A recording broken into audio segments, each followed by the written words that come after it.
हिमाचल प्रदेश विश्वविद्यालय में हुई शिक्षकों की भर्तियां सवालों के घेरे में आई है। हाईकोर्ट द्वारा 2 प्रोफेसर की नियुक्ति को रद्द किया है, जिसके बाद छात्र संगठन एसएफआई ने पूर्व वीसी सिकंदर कुमार पर आरएसएस और भाजपा के लोगों को नियुक्ति देने के आरोप लगाए, जबकि ये शिक्षक अपनी योग्यता भी पूरी नहीं करते हैं। एसएफआई ने लगभग 200 शिक्षकों की भर्ती को नियमों के विरुद्ध करार दिया है और न्यायिक जांच की मांग की है। एसएफआई ने प्रदेश विश्वविद्यालय में शिक्षकों और गैर शिक्षकों की भर्ती प्रक्रिया में हुई अनियमितताओं और भ्रष्टाचार के खिलाफ जांच करने के लिए सिटिंग न्यायाधीश की अध्यक्षता में एक आयोग बनाने की मांग की है और तत्कालीन वीसी डॉक्टर सिकंदर के खिलाफ भी कार्रवाई की मांग की है। हिमाचल प्रदेश के राज्यपाल जो विश्वविद्यालय के कुलाधिपति हैं, वह इन भर्तियों की जांच करें और करवाएं। एसएफआई हिमाचल प्रदेश विश्वविद्यालय में हुई इन भर्तियों के खिलाफ कोर्ट में जनहित याचिका दायर करेगी और सड़क से लेकर विधानसभा घेराव कर उग्र आंदोलन की चेतावनी दी है। एसएफआई ने कांग्रेस सरकार को भी कटघरे में खड़ा किया। कांग्रेस सरकार विश्वविद्यालय में हुई भर्ती की जांच नहीं करवा रही है और तत्कालीन वीसी को संरक्षण दे रही है। विश्वविद्यालय की उन्होंने पूरी बात आपके बीच रखी। ये सिर्फ जो मैथ के अंदर भर्ती हुई है उसका मुद्दा नहीं है। हिमाचल प्रदेश विश्वविद्यालय के अंदर 2020 के अंदर जो 2019 लास्ट में भर्ती एडवर्टीज हुई थी और 20 के अंदर जो भरी गई कोविड के टाइम पे, हम उस टाइम से इस भर्तियों को जो इलीगल बता रहे थे। हम बता रहे थे कि ये अकेडमिक जो करप्शन है, अकेडमिक जो भ्रष्टाचार है, उसका एक बहुत बड़ा एग्जाम्पल ये है। हमने इस बात को उस टाइम से रखा है और बड़ी प्रमुखता से हमने इस बात को उस टाइम से उठाया।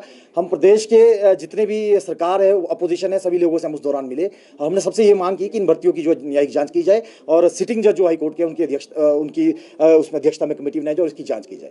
अभी तो सिर्फ 2 प्रोफेसरों का मामला हाईकोर्ट के द्वारा आया है। हमारा मानना है कि 196 से ज्यादा प्रोफेसर हिमाचल प्रदेश विश्वविद्यालय के अंदर ऐसे भरे गए हैं जिन प्रोफेसरों की जो योग्यता है वो संदेह के घेरे में है।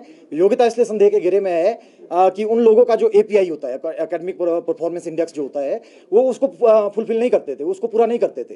पर उन लोगों का एक पर्टिकुलर विचारधारा से संबंध था, जो विचारधारा आरएसएस और भाजपा की विचारधारा थी, उस विचारधारा से संबंध था। हम उस टाइम से इस बात को बोल रहे हैं, इसीलिए उन लोगों को भर्ती दी गई। कुछ भी जो है उनके एपीआई नहीं देखा गया, कुछ भी जो मिनिमम योग्यता है वो नहीं देखी गई और ऐसे ऐसे लोगों को प्रोफेसर बना दिया गया जो लोग उसके लिए एलिजिबल नहीं थे।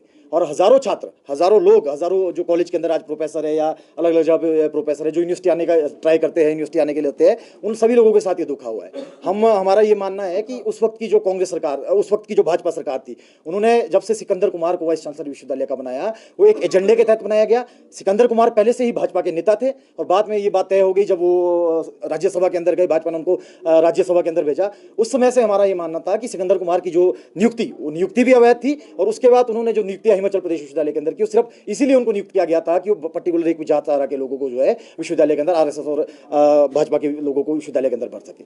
ये सिर्फ हिमाचल प्रदेश विश्वविद्यालय का मामला तो अभी सामने आ रहा है कोर्ट के द्वारा, पर पूरे देश के अंदर क्या चल रहा है। जब से 2014 से मोदी की सरकार पूरे देश के अंदर आई है, अकादमिक भ्रष्टाचार, भाजपा की जो सरकार है उसने जितना भी आपके एजुकेशन इंस्टीट्यूट है उसको कब्जे में लेने की कोशिश की है। शिक्षा 2 धारी तलवार होती है, ये हम सब जानते हैं। शिक्षा जो समाज का शासक वर्ग है उसका विचार, जनता का विचार बनाने का काम करती है। उसी के तहत भाजपा ने 2 तरह से जो कब्जा करने की कोशिश, हम जो भगवाकरण का आरोप हम बार बार लगाते हैं, भगवाकरण किस तरह से हो रहा है। आपने देखा होगा एनसीईआरटी की किताबों के अंदर पूरा सिलेबस बदल दिया गया। आपका पूरा आपके सिलेबस के अंदर से वो चीज़ें हटा दी गई, बाबरी मस्जिद का नाम तक हटा दिया गया, विध्वंस को नहीं उसके अंदर बताया गया और बहुत सारी चीज़ें उसके अंदर से हटा गई। जो प्रगतिशील लेखक थे उनका जो लेखन था वो उसे किताबों से हटा दिया गया। एक तरीका वो था भाजपा सरकार का कि उसने सिलेबस के माध्यम से भगवाकरण करने का काम किया। दूसरा तरीका क्या था? दूसरा तरीका जो हम पहले से बोल रहे हैं, वो तरीका ये था कि भाजपा ने अपने चहेतों को, अपने विचारधारा के लोगों को, अपने जो संगठन के लोग उनके रहे हैं, उन लोगों को विश्वविद्यालयों के अंदर, एक विश्वविद्यालय के अंदर, हिमाचल प्रदेश के अंदर नहीं, पूरे देश के अंदर जो विश्वविद्यालय है, पूरे देश के अंदर जितने स्कूल है, जितनी भी भर्तियां शिक्षा क्षेत्र के अंदर हो रही है, वहां उनने अपने लोगों को जो है सारी योग्यता को दरकिनार करते हुए भरा है। उस वक्त की जो अभी की जो कांग्रेस सरकार है, उस वक्त जब अपोजिशन में थी, इस सरकार उस अपोजिशन में होते हुए कांग्रेस ने उस टाइम बहुत हल्ला इसके ऊपर किया था। अभी जो उप मुख्यमंत्री है उस वक्त नेता प्रतिपक्ष होते थे, इन्होंने उस वक्त ये बोला था कि जब कांग्रेस की सरकार सत्ता में आएगी तो हम इसकी न्यायिक जांच करवाएंगे, हम इसकी जांच करवाएंगे। फिर हमने क्या देखा, अभी के जो पीडब्ल्यू मिनिस्टर है विक्रमादित्य सिंह, उन्होंने उस वक्त विधानसभा के अंदर और जोर जोर से ये बात रखी थी कि हम जब ये जो भर्तियां ये लीगल हो रही है, हम जब सरकार के अंदर आएंगे तो हम इसकी न्यायिक जांच करवाएंगे। पर कांग्रेस सरकार भी कटघरे में जो है इसके अंदर आती है कि कांग्रेस सरकार जब से सत्ता के अंदर आई है, कांग्रेस सरकार ने हिमाचल प्रदेश विश्वविद्यालय को पूरी तरह से दरकिनार किया है, पूरी तरह से उसकी ओर मतलब इग्नोर किया है, पूरी तरह से इग्नोर इस तरह से किया है कि हिमाचल प्रदेश विश्वविद्यालय के अंदर आप देखेंगे कि लंबे टाइम से परमानेंट वीसी नहीं है, वीसी की पोस्ट को अभी तक खाली रखा गया है। उसके बाद जो भर्तियों की जांच होनी थी, ये भर्तियों की जांच क्यों नहीं हुई कि कांग्रेस सरकार के जो आज एमएलए जो मंत्री है, उनके कुछ खास रिश्तेदार उस भर्तियों के अंदर वो भी शामिल थे, उनको उसके अंदर नियुक्तियां दी गई थी। हमारा कांग्रेस सरकार से उसके बाद जब से कांग्रेस की सरकार सत्ता के अंदर आई है, भाजपा से तो हमें उम्मीद नहीं थी क्योंकि भाजपा ने ये सारा अकादमिक भ्रष्टाचार किया था।